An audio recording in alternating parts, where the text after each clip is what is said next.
सफर की हद है वहां तक जहां तक निशान रहे, चले चलो वहां तक जहां तक आसमान रहे। ये क्या उठाए कदम और आ गई मंजिल, मजा तो तब हो जब पैरों में कुछ थकान रहे। तो थकान होनी ज़रूरी है। जैसे अब मैंने इतने साल में नीट क्रैक किया तो मुझे उस चीज़ की अहमियत का पता है। ये सिर्फ एक एमबीबीएस सीट नहीं है, ये मेरा ड्रीम था एमबीबीएस करना। तो अब जैसे मैं आप लोगों को बताती हूँ ना, यहाँ पे जो बच्चे हैं वो भूल भी गए होंगे कि उन्होंने कितनी मेहनत की थी, कितना कुछ करके वो यहाँ पहुँचे हैं।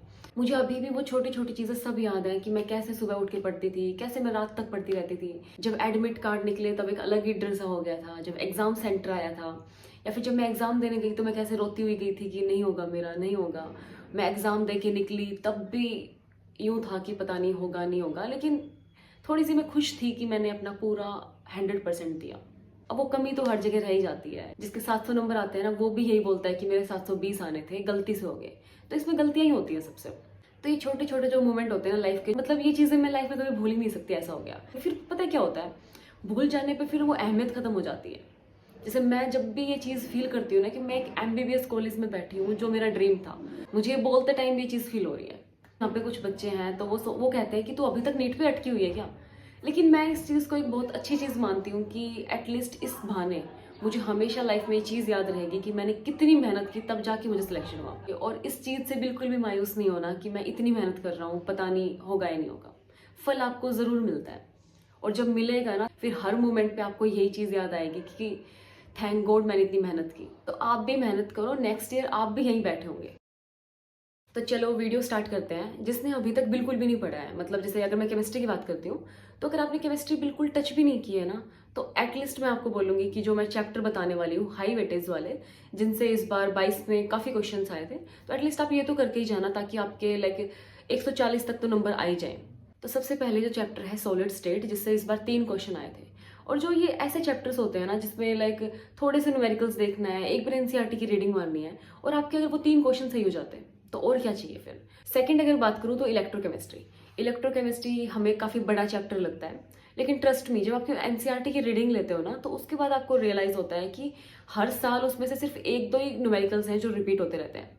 तो अगर आप वही अच्छे से कर लोगे ना, तो फिर वो आपके 3 क्वेश्चन कहीं भी नहीं जा रहे होते। नेक्स्ट चैप्टर है केमिकल काइनेटिक्स। सबसे इजी चैप्टर, बिल्कुल इजी है, जिससे एक ही न्यूमेरिकल है जो हर साल रिपीट होता है। आप अगर उसको देखोगे तो सीक्वेंस में वही चीज़ें रिपीट होती हैं। तो केमिकल काइनेटिक्स से इस बार 2 क्वेश्चन आए थे। उसके बाद अगर बात करूँ तो इक्विलिब्रियम। हमें इक्विलिब्रियम के नाम से इतना डर लग जाता है। मैंने हमेशा लाइक मेरे ड्रॉप्स में मैंने इक्विलिब्रियम कभी टच नहीं किया, क्योंकि सुना हुआ था कि हार्ड चैप्टर है, हार्ड चैप्टर है। तो मुझे लगता था कि सिलेबस तो कंप्लीट भी नहीं है, इक्विलिब्रियम पढ़ के मैं क्या ही उखाड़ लूंगी। लेकिन यार वो इम्पोर्टेंट चैप्टर है। इक्विलिब्रियम पूरी केमिस्ट्री का सबसे हार्ड चैप्टर है, मानते हो ना, जिससे हर साल मतलब 3 से 4 क्वेश्चन तो आते ही आते हैं, और इस बार तो 5 क्वेश्चन आए थे इसमें से।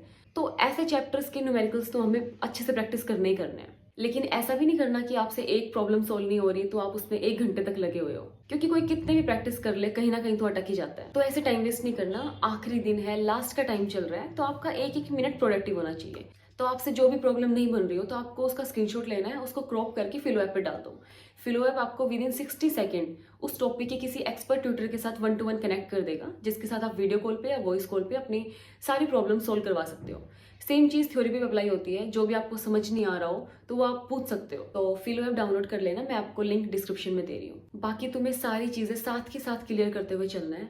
क्या पता उसी टाइप का क्वेश्चन एग्जाम में आ जाए, तो सिलेक्शन के साथ कोई रिस्क नहीं लेना आपको। नेक्स्ट अगर हम बात करें केमिकल बॉन्डिंग, तो केमिकल बॉन्डिंग मेरा फेवरेट चैप्टर होता था, और मुझे खुशी भी होती थी कि इससे इतने सारे क्वेश्चंस आते हैं। हालांकि इस बार इससे 2 ही क्वेश्चन पूछे गए थे, वरना इससे 4 से 5 क्वेश्चन पूछे जाते हैं हर बार, आपको पता होगा, और काफ़ी इजी फॉर्मेट होता है। लेकिन ये चैप्टर काफ़ी बड़ा है, काफ़ी सारी चीज़ें पढ़नी होंगी आपको इसके लिए, लेकिन वैसे ईजी है, तो ये चैप्टर भी पढ़ लेना आप। नेक्स्ट हम आते हैं ऑर्गेनिक केमिस्ट्री में। तो ऑर्गेनिक केमिस्ट्री का बेस बनाने के लिए सबसे ज़्यादा इंपॉर्टेंट है जीओसी, जर्नल ऑर्गेनिक केमिस्ट्री। तो अगर आप वो डायरेक्ट एनसीईआरटी से पढ़ने जाओगे ना, तो आपको समझ नहीं आएगी। तो अगर आपके बेसिक्स क्लियर नहीं है तो सबसे पहले आप लेक्चर अटेंड करो, उसके बाद आप एनसीईआरटी पढ़ना। एक बार आपके जो बेसिक क्लियर हो जाएंगे ना, मतलब ऑर्गेनिक के, तो आपको फिर जो ऑर्गेनिक के बाकी जितने भी चैप्टर्स हैं वो सब थोड़े से इजी लगेंगे। जैसे इस बार जीओसी से 3 क्वेश्चन आए थे और तीनों ही बहुत ईजी थे। अगर आपको थोड़े से बेसिक्स क्लियर होते ना तो आप इजिली कर लेते। उसके बाद जो ऑर्गेनिक से जो सबसे ज्यादा हाई वेटेज के 2 चैप्टर बचते हैं, एल्कोहल्स वाला और एल्डिहाइड कीटोन और कार्बोक्सिलिक एसिड।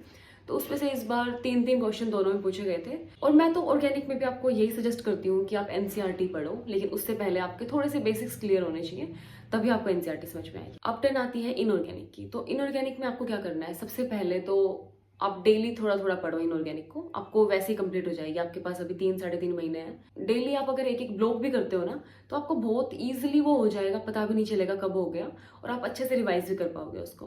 केमिकल कोऑर्डिनेशन जो चैप्टर है वो काफी ईजी चैप्टर है। एनसीईआरटी की अगर आप एक एक लाइन की रीडिंग लेते हो तो उसमें से इस बार 2 क्वेश्चन आए थे, आप दोनों वो कर देते।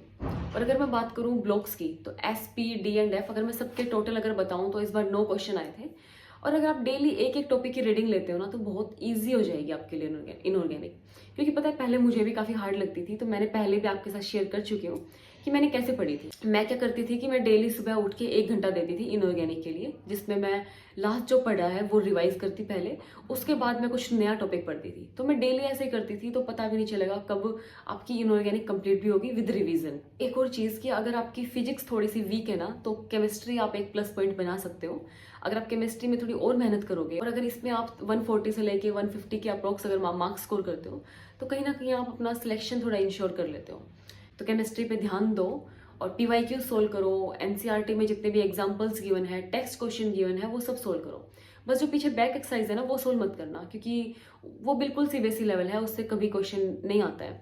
मैंने तो पूरा पढ़ा हुआ है वो अच्छे से। बाकी मेरे एग्जाम चल रहे हैं, मतलब आने वाले हैं, इसलिए वीडियो मैं थोड़ी कम डाल रही हूँ, और आने वाले टाइम में तो और भी कम डालूंगी। तो यही वीडियो देख देख के आप मोटिवेट होते रहना, और कमेंट्स में मुझे बताना कि नेक्स्ट वीडियो मैं कौन से टॉपिक पे बनाऊँ, और आपकी पढ़ाई कैसी चल रही है, क्या आपकी डिस्ट्रैक्शन हो रखी है, ताकि नेक्स्ट वीडियो में मैं बता पाऊँ आपको कि हाँ कैसे डिस्ट्रैक्शन से दूर रहा जाए। तो best of luck for your preparation and bye bye.